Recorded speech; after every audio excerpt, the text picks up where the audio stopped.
Hello and welcome to the Yorkshire Gardener's video on flowers that you can plant in February. After you've watched this video, make sure that you check out the links below for other videos and tips and advice, and also my website, which has lots of details on these flowers that you can plant in February. So there's not much that you can plant in February regarding flowers, but these are the ones that you can plant. So we'll go through them and let you know which ones you can plant now in February. The first one is roses. You can, if you look around plenty of supermarkets at the moment and garden centres, you will see that you can purchase bare root roses. These tend to come in the boxes and they're usually just a few pound, not expensive to purchase. These can be planted now, but make sure that the ground is not frozen when you're planting them, obviously, and that it's not too wet. You just need the soil to be just right for when you're planting the roses, and make sure you give them plenty of food and compost to make them absorb the rainwater when they are growing. Next up is Allium bulbs. You can plant these now for a summer flowering. These can also be purchased from garden centres and from certain supermarkets. These are great bulbs for attracting bees. I don't know if you've seen the Allium bulbs, flowers, but they're absolutely massive. Once you cut them off, once they finish flowering, they make a lovely dried feature. They're just phenomenal. So grow some Allium bulbs to attract the bees to your garden and to the allotment. And the last one that you can plant outside now are lily bulbs. Lilies are excellent for in the garden. They'll smell beautiful, they'll attract the bees to the pollen inside. Also, you can cut the lilies off for using in the house. The more that you cut them, the more that they'll grow, and also they will come every year. So once you purchase the lily bulbs, they will grow every year without doubt.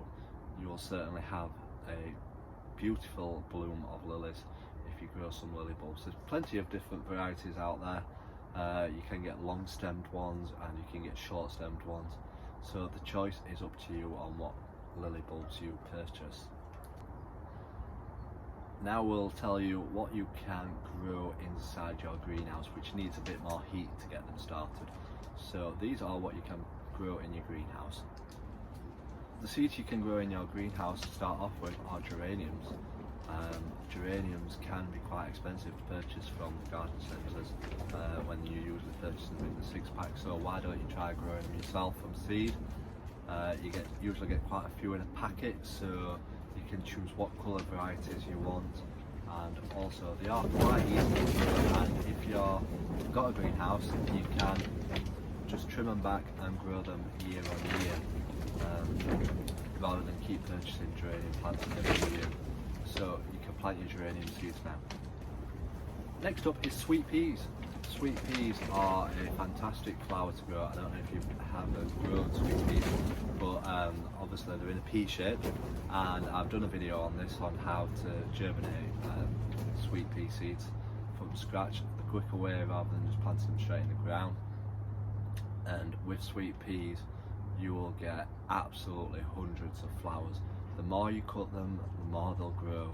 Just keep cutting them every day and you'll be giving flowers away to your friends, family, and they add a fantastic scent to the house and to the garden itself. So sweet peas are now ready to be planted. Dahlias are the next one. Now it's time to get them planted. Dahlias can attract earwigs and insects to the garden, which isn't always a bad thing because you need the insects to help pollinate other plants. So, and dahlias will add so much colour to your garden. They are easy to grow. I've grown dahlias from seeds myself and I did fantastic.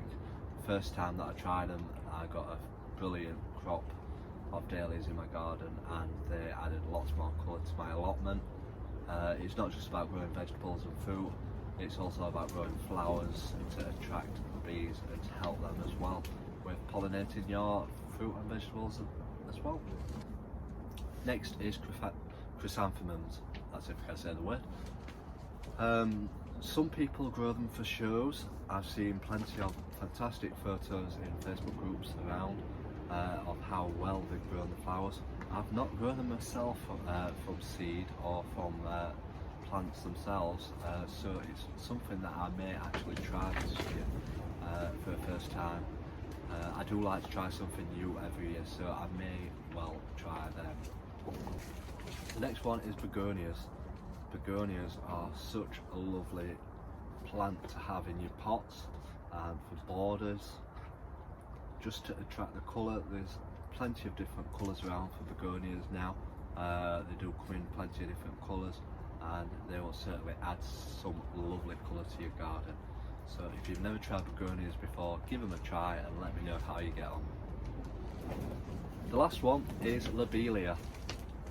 If you don't know what Lobelia is, it's the ones that you see in hanging baskets in tubs, and it just drapes down the sides of the pots and makes them look fantastic and full of bloom.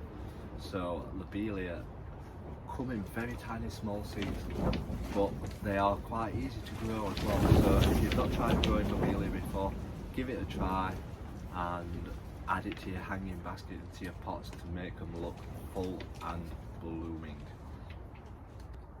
So that's been a short video on what flowers you can plant now in the garden. Like I said, check out the links below in the description.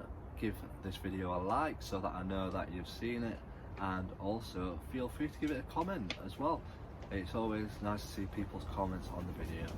So, and remember, please subscribe, and then you'll get notified when I post new videos and share my tips and advice. And if you've not looked already, have a look at my website in the link below and check out all the tips and hints on there.